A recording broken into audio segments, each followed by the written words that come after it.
Hello, diaspora families. Welcome to the first of our episode in the series where we're looking at one of the issues that I know that most of us have talked about in one form or the other. This question of immigration rules in the current environment. For many diasporan families, the world feels like it is shifting beneath our feet. Immigration policies across several countries, such as the United States, Canada, the United Kingdom, and several others, are changing rapidly. Often, these changes are framed within the context of illegal migration. Enforcement actions are increasing, more deportations, stricter checks, delays in visas, and even raids near schools and workplaces. There have been demonstrations near where asylum seekers are residing. There is a lot of noise. In fact, more recently, as we all know, there's been violence. And yet, the implications of these changes are not just about people who've entered countries without legal papers. Now, of course, we can have a debate about whether or not people should have the right to seek a better form of life or not, and what the implications are for those who are illegal migrants, quote unquote. But remember that in recent times, many families made the move from their home countries based on promises, policies in some of these countries that attracted them because these countries needed their labor to address gaps in the workforce. And for a lot of you out there, you thought through this with your family, your spouses. You planned. And you made the move, having made sacrifices. Some people sold assets, left jobs that were reasonably stable for the promises of a better life. A lot of us made several sacrifices along the way. And we made this based on the promise that these were the rules. That if we arrived these countries, this was what we needed to do. This was how much we needed to earn. This is how long we needed to work. This is how long it will take to get status if I had a job that earned this much money. And yet in the current climate, all of that is changing. Nothing remains certain. So there is fear. There is fear among migrants who have lawfully entered countries to reside with their families based on these rules. And there's something even also important for us to realize, that even for families who have settled legal status, they can also feel targeted. They are not left out of the impact of this current environment simply because of the way they look, speak, sound, or their names. Children, all children of people who look like they are from migrant backgrounds, see how they are represented in the media when this discussion around migration takes place. Oftentimes, these discussions are demeaning, undermining. In so many ways, they say, you are not welcome. You don't belong. And so a lot of us just keep going through this struggle from day to day, afraid, not knowing how to manage these feelings. And sometimes a lot of us haven't even considered how this may be impacting on our children. What is happening in their schools? What are they seeing in social media? What are they making of the demonstrations, of the violence they see? How does the representations about them affect themselves? What are they seeing in us? And how does that reflect on how our children are coping from day to day? These are real lived facts that ripple through our homes. And so today we're going to do something really simple, but very powerful. We are going to not simply ignore what is happening. We are going to notice these fears, the tension and the uncertainty. Today is not about fixing it. We'll talk about how we manage some of that in other episodes. Today we simply want to say we are aware. Because awareness is the first step towards understanding and resilience. We cannot simply ignore what is happening around us and how it is impacting on us. So let's be specific. For instance, in the UK, a lot of families came in on visas that allow them to work towards settlement status within a 5-year framework on a particular amount of salary. And the rules around indefinite leave to remain have now changed. And yet these families, you have come into the UK. Like I said, you've left your jobs back home. You uprooted your family, your children. And now you're not certain. You're not even sure whether that visa that you came on will be renewed based on the new rules around the salaries that you need to attain in order to continue to remain in these countries. And yet around us, we also know that it could perhaps become even more challenging depending on which government comes in next. Some of the political parties, for instance, have talked about bringing into place ICE-like force, copying the American system here in the UK. Now, understanding this, for anyone who is in that space, it will affect those families. Families who are waiting or who have already waited years for legal status.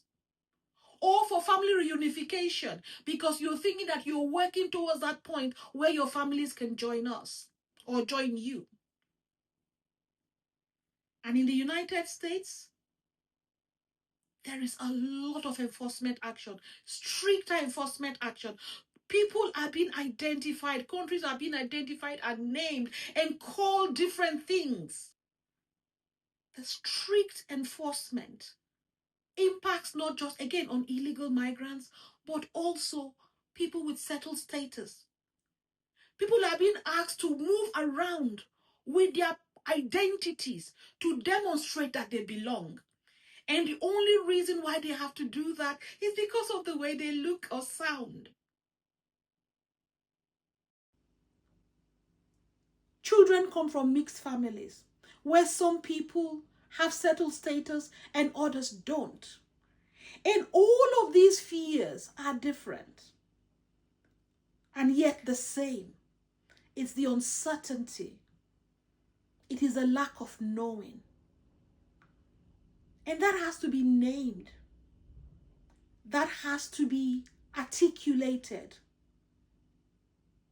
That has to be acknowledged.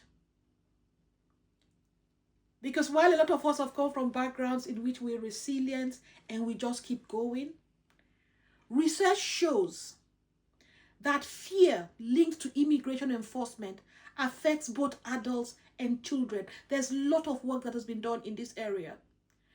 Parents experience chronic stress and anxiety. There is hypervigilance, worrying about family safety and stability. That puts pressure on family relationships between spouses. For some people, there is a sense of guilt. Should they never have left at all their home countries? Should they never have made this move? And then for our children, even the very young ones, they pick up on this stress. And this may evidence in things like irritability, withdrawal, sleep disturbances, and different expressions of anxiety. And there is a name for this. Scientists call it toxic stress. Stress that lingers changes how our bodies respond. And for children, it can even impact on long-term development. And that is why we've got to stand still in this moment and name what we are going through as a family and ensure that we understand where we are and how we move forward. And so that perhaps we can all try and identify what this is doing to us. Let's do a short exercise together. Take a deep breath. Just focus and then ask yourself, what immigration-related news or policies have you heard recently? What have they triggered in you? Have you felt tension? Have you felt fear? Have you felt concern for people that you know, even if you yourself may have settled status? And think, as I felt that tension, how I felt it in my body. You see, because these things are not just in our minds, they affect our bodies as well. So think, my chest, my stomach, my shoulders, my head. How have I felt? And then let's carry this further. When I've felt these things, when I've heard this news, when my body has felt it, when I've thought about it, when I'm thinking about it, when I may have called friends about it, what have my children noticed? Not just what they've heard outside, not just what they've heard in the news, but what have they noticed when I am feeling this way? And I'm not asking you to fix it, because there is no guilt here, but just to notice it. Because psychologists have said that naming fear reduces its intensity and helps us to respond thoughtfully rather than reactively. And that will also help in how we engage with our children around these difficult topics. Because we all know this. Children, they are always observing. They notice when we are tense, worried, or anxious. Sometimes they show it in behavior. Sometimes it's even in the simple questions they ask. Mom, are you okay? Mom, are we safe? Sometimes they just don't want to go to school because of what's happening in school or how that environment may make them feel in the current context. So, acknowledging fear in ourselves gives us the ability, first of all, to ground ourselves. Make sure that we are able to focus, breathe, and then allow us to process and therefore support our children in helping them also to process their feelings safely.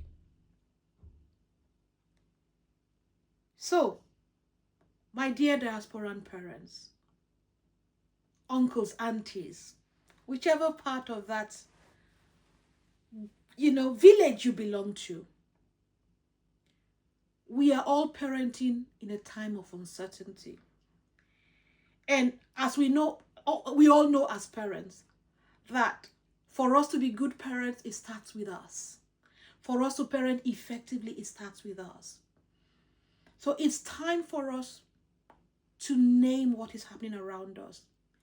And of course, one of the things I forgot to mention, that even our village in this environment can be fractured, because there isn't a monolith in the discourse around immigration.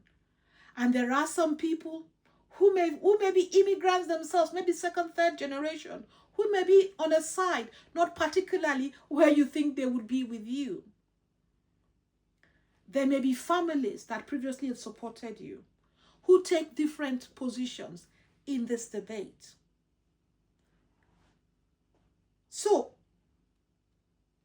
this moment, let us name what we are experiencing and not pretend that everything is fine. It means that we have to see the facts of the world clearly. Notice the fear in both ourselves and our children. And then position ourselves to respond thoughtfully with presence and with care. So, before we close today, here are a few things I want us to reflect on. 1, what have you heard in the media? How is it making you feel? Not just in your mind, but also in your body. Where are you feeling tension? Is there anxiety? And then looking onto our children, are they exhibiting behaviors that are different? Are there questions that they're asking you that makes you know that they understand or they are aware of what is happening around them and that is causing them anxiety? How can you acknowledge that anxiety without letting it dominate your interactions today? Because the world continues and we have to keep doing what we're doing. We have to keep thriving. So ask yourself, what one thing can I change so that whatever anxiety or fear I'm facing does not dominate my interactions today and does not impact too negatively on my interactions with my family and in particular with my children? That's where we'll stop today. As I said, we're just beginning this journey. In future episodes, we're going to look at other topics. Next time, we are going to talk about how we communicate with our children about this fear and uncertainty. Today is just about naming it. In episode 2, we'll talk about tools that we can adopt to effectively communicate with our children so that they feel supported, they are safe, even when the world around them is unpredictable. And wherever you're watching me from, regardless of what is happening, please do look after yourself. Stay safe. Hug those around you whom you love. And know that even this can be overcome. Take care.